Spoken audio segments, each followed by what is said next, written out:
काय चाललंय पोरं हो, स्वागत आहे तुमच्या या नवीन व्हिडिओमध्ये. आणि थंबनेल बघून तर तुम्हाला कळालंय आणि या व्हिडिओमध्ये तुम्हाला काय काय इन्फॉर्मेशन भेटणार आहे. तर आज आपल्यासोबत आहेत या शेताचे मालक माजी सरपंच रमेश पवार यांचे सुपुत्र सौरभ पवार. मी तुम्हाला त्यांची भेट करून दाखवतो. तर पोरं हो का, हे आहेत सौरभ पवार आणि त्यांनी हे नारळाची झाडाची लागवड केलेली आहे.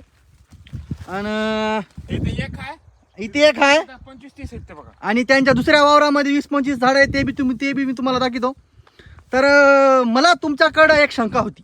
काय शंका होती? हे नारळाचे झाडं तुम्ही आणल्या कुठं? नांदेड आम्हाला न सांगता आणले? असंच आणलं. आता गेलतो तिकडं गाडी घेऊन आणलो घेऊन. हे नारळ कोणत्या जातीचं आहे? हे मलेशियन ग्रीन ड्रॉप. हे मलेशियन ग्रीन ड्रॉप म्हण. ड्रॉप हा, मलेशियन ग्रीन ड्रॉप काहीतरी आहे ते. बुडाला लागतं ते गोल गोल. हा, हे झाड किती इंच वर जाते कडे, किती फूट वर जाते? 15 फूट. आणि ते पूर्ण वर जाते बघा, जे कोकणामध्ये राहतात दुसरे असते व्हरायटी. ते दुसरी राहते का व्हरायटी? साहेब तुम्ही इकडे या जरा, तिकडे जरा कांदा गेलाय. इकडे येऊ का? हा, असं या जरा, असं म्हणजे जरा क्लिअर येते. तर मी तुम्हाला दुसरा प्रश्न विचारू इच्छितो. याची कॉस्टिंग किती पडली हो तुम्हाला? 500 रुपये प्रति झाड. 500 रुपये प्रति झाड? हो. फक्त 500? आणि झाडाचं हे साईज बघून तर मला वाटायला की लई वयस्कर झाड आहे. 3 वर्षाचं आहे. 3 वर्षाचं आहे. 3 आणि याला फळ किती वर्षाला लागते? 5 वर्षानंतर. 5 वर्षानंतर लागते. हा हा हा. जे माझे प्रेक्षक आहेत त्यांच्या मनामध्ये एक शंका होती. असं म्हणतात की बा हे नारळाला 50-60 नारळ लागतात म्हणून. नाही जास्त लागतात. म्हणजे क्वांटिटी किती राहते? क्वांटिटी स्टार्टिंगला जेव्हा फळ सुरुवात होते हा, लागायला हा. तेव्हा 50 ते 100 मध्ये लागतात. म्हणजे स्टार्टिंग पहिला वर्ष म्हणजे स्टार्टिंग. फळ लागण्याचा पहिला वर्ष. पहिल्या वर्षामध्ये दुसऱ्या वर्षाच्या नंतर 250 ते 300 पासून स्टार्ट होतो. 300 पर्यंत जाते नारळ? 300, 350, 400 पर्यंत. 400 पर्यंत जाते. म्हणजे याची बरोबर सोय केली, खत पाणी केलं, याचे डोस बीस दिले, डोस बीस दिलं, अजून सगळं त्याचं खत पाणी केलं तर लागते बरोबर. म्हणजे 400 नारळापर्यंत तुम्हाला क्वांटिटी भेटती. म्हणजे आपल्याकडं पर नारळाची कॉस्ट किती येते बरं आपल्याला? आपल्याला मार्केटमध्ये 30-40 रुपये घेतात आणि बाजारामध्ये तर 70-80 रुपये नारळ आहे. 70-80 रुपये विकतात. बरं म्हणजे म्हणजे आपल्याकडून आपल्याला 40-50 जरी रुपये भाव भेटला तरी एकदम ओके काम. ओके का? बरं म्हणजे दोन आहेत हे धुऱ्याला तिकडे शेताकडे लावले भरपूर. तिकडे भरपूर आहेत काय? ते बरं प्रेक्षकांनो, आम्ही तुम्हाला तिकडचं पण दाखवू. तर तुमचे काही जर क्वेश्चन असतील तर कमेंट करा. माझ्या मनात जे क्वेश्चन आहेत मी त्यांना आता विचारतो. बघा व्हिडिओ. तर मला काय म्हणायचे, याची लागवड करताना तुम्ही खत पाणी काय काय टाकलं कडे? मध्ये आपलं हेच टाकलं, आपलं काय म्हणतात त्याला, वर्मी कंपोस्ट टाकलं, मीठ टाकलं. मीठ म्हणजे दगडी मीठ? दगडी मीठ, मोठा दगडी मीठ. हा, सी सॉल्ट ज्याला असं म्हणतात. त्याला इंग्रजीमध्ये सी सॉल्ट असं म्हणतात. काय म्हणतात मला नाही माहिती. हा, दगडी मीठ टाकलं. दगडी मीठ टाकलं. म्हणजे याचं संगोपन तुम्हाला असं करावं लागते बघा. हे असा आळा करावं लागते मोठा असा चांगला. पावसाळ्याचे टाकायचं पहिले 3-4 फूट. 3-4 फूट मध्ये वर्मी कंपोस्ट. म्हणजे तुम्ही खड्डा करायला मशीन बी घेतली म्हणून? मित्र हो, खड्डा करायची मशीन बी आहे. त्याचा व्हिडिओ बी आम्ही सेपरेट बनवलेला आहे. ते जर तुम्हाला व्हिडिओ बघायचा असेल तर डिस्क्रिप्शनमध्ये लिंक आहे, नाहीतर वरी आय बटनला लिंक क्लिक करा, व्हिडिओ बघा. हो, तर तुम्ही काहीतरी म्हणू लागला खड्ड्याबद्दल? खड्डे 3-4 फूट करायचे. 3-4 फूट खड्डा आरामात. बॅगची थैली समजा एवढी 2 फुटाची असेल, हा झाडाची थैली, हा, तर खाली 4 फूट करायचं. 1 फूट वर्मी कंपोस्ट आणि थोडा बहुत मीठ टाकायचं. आपलं कोणतं मीठ ते झाड दगडी मीठ, खडी मीठ ज्याला म्हणतात आपल्याकडे. हा, ते टाकायचं. त्याच्यानंतर थोडस झाड खालीच ठेवायचं. हा, जमिनीची पेक्षा खाली ठेवायचं थोडस. जमिनीपेक्षा. म्हणजे तुम्ही बघू शकता मित्रांनो, हे ज्याचं जे बुड आहे, बॅग खाली. हे जे बुड आहे याच्या नेमकंच खाली याची बॅग आहे. म्हणजे जास्त बी खोल घालायचं नाही आणि जास्त बी वर ठेवायचं नाही. म्हणजे हा, बरोबर. वर ठेवायची नाही. टाकलं, मी माती टाकली, झालं. झालं. बस. आळा केला हे असं गोल. हे असा याचा मस्त आळा करायचा, पाणी भरपूर टाकायचं स्टार्टिंगच्या दिवसामध्ये. स्टार्टिंगच्या. म्हणजे झाडाची लागवड पावसाळ्यामध्ये तेवढी काही गरज लागत नाही, वरून पाणी पडते म्हणा.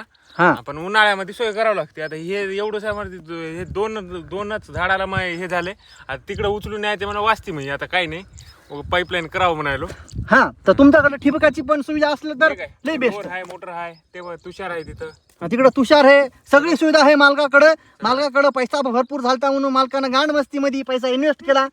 आता नारळ जर पाणी आम्हाला प्यायला भेटलं नाही मित्रांनो, याच्या जर झाडाला नारळ लागला आणि मला जर नारळ दिलं नाही, मी ह्याला रिपोर्ट मारणार आहे. याची इंस्टाची आयडी आहे सौरभ पवार. हो, फॉलो नक्की करा. मला बी फॉलो करा, गावठी युट्यूबर. तर पुढील प्रश्न मला तुम्हाला विचारायचे, तर मला विचारायचं होतं की असं म्हणतात की याच्यामध्ये जर मीठ टाकलं तर झाड खराब होतं, नाही, झाड तसं नष्ट काय- होतं. तसं काय होत नाही. ते म्हणजे म्हणजे आपल्या घरच्या खायच्या मिठानं होतं. खायच्या मिठानं म्हणजे त्याच्यामध्ये आयोडीन राहते. हम्म. आयोडीनमुळं झाडाला नुकसान आहे. पण जे आपलं दगडी मीठ आहे ते भारी आहे. म्हणजे जास्त ते- व्हिडिओमध्ये तर असं मी ते बघितलेलं आहे. आपल्याला कसं विटॅमिन सी हे ते असं तसं लागतं ना, हा तसलं त्याला ते लागते. ते सांगा, तुमच्या नळाच्या झाडाला किती वर्षानंतर फळं लागतील?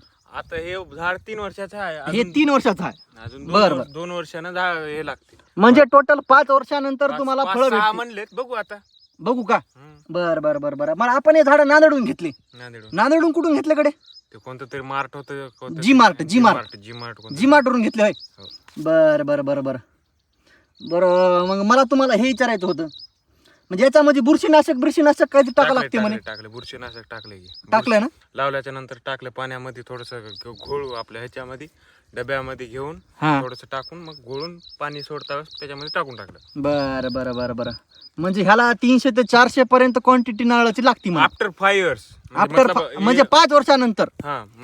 असं म्हणतात की- लावून झाल्याच्या नंतर 5 वर्षाच्या नंतर पहिला वर्ष 50 असं क्वांटिटी वाढत जाते, मग ते 500-400 पर्यंत जाते quantity. हा वा वा वा. म्हणजे आमच्या प्रेक्षकांच्या मनामध्ये अशी शंका होती की असं म्हणतात की बा 50च लागतात, 100च लागतात, जास्त लागत नाही, नाहीत.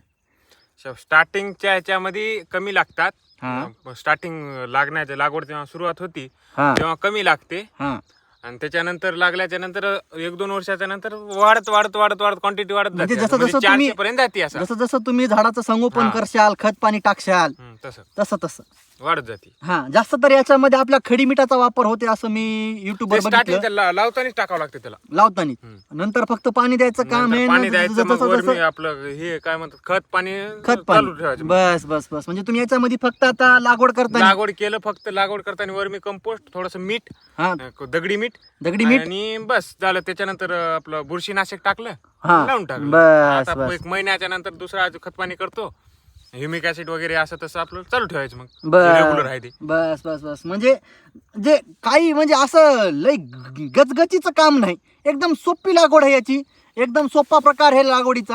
हो म्हणजे माया बी मनामध्ये लय शंका होती, मी बी लावणार होतो, मी बी लावल नंतर.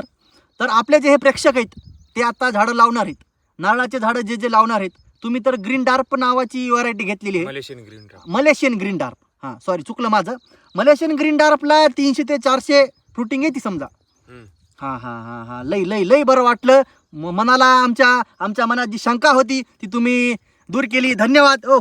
धन्यवाद, थँक्यू. तुमच्या झाडाला नारळ लागो, आम्हाला तुम्ही नारळ पाणी द्या. आणि आमच्या नुकतंच सौरभ पवारला मुलगा झालेला आहे. कॉंग्रॅच्युलेशन सौरभ पवार, तुम्हाला मुलगा झाला. धन्यवाद. मित्र हो जर तुम्हाला या व्हिडिओमधून थोडी सुद्धा इन्फॉर्मेशन भेटली असेल, नारळाची लागवड कशी करावी, एकदम सोपी पद्धत आहे. सौरभ पवारनी जसं आम्हाला सांगितलं, काही टेन्शन घ्यायची काही गरज नाही. खोटं बोलायचं नाही, कॉपी करायची नाही, ओरिजिनलच दाखवायचं आणि ओरिजिनलच लावायचं. होय. तर मी तुम्हाला सांगतो मित्र, हे फेमस रील होती, त्याचा डायलॉग आहे. तर मित्र मी तुम्हाला सांगू इच्छितो की एकदम सोपी पद्धत आहे. जसं की सौरभ पवारनं आम्हाला सांगितलं, बिलकुल दगदगीचं काही काम नाही. फक्त वर्मी कंपोस्ट म्हणजे आपलं शेणखत वगैरे आणि दगडी मीठ ना ह्याला सोडियम द्यायचं काम करते. कारण नारळाचे झाडं जास्त तर समुद्रकिनारी येतात आणि तिथं कसं असते, त्याला सोडियमची त्याला कमी राहीना काय ना, समुद्रात सोडियम येते. होय. तर मित्र ह्याला सोडियम टाकायची गरज आहे. म्हणजे आपलं दगडी मीठ मार्केटमध्ये 100-200 रुपयाला 20 किलोचं कट्टा येते. तर तशी याची लागवड आहे. संगोपन पण याचं खूप काही जास्त नाही, खत पाणी टायमावर दिलं की भरभराटीनं तुम्हाला फ्रुटिंग येते. तर हे जर व्हिडिओ तुम्हाला आवडला असेल तर व्हिडिओला लाईक करा, कमेंट करा, जे पाठ तुम्हाला चांगला वाटला, जी इन्फॉर्मेशन तुम्हाला भेटली कमेंट करा. आमच्या इंस्टाग्रामला फॉलो करा, गावठी यूट्यूबर. भेटू अशाच नवीन व्हिडिओमध्ये. राम राम. रामकृष्ण हरी.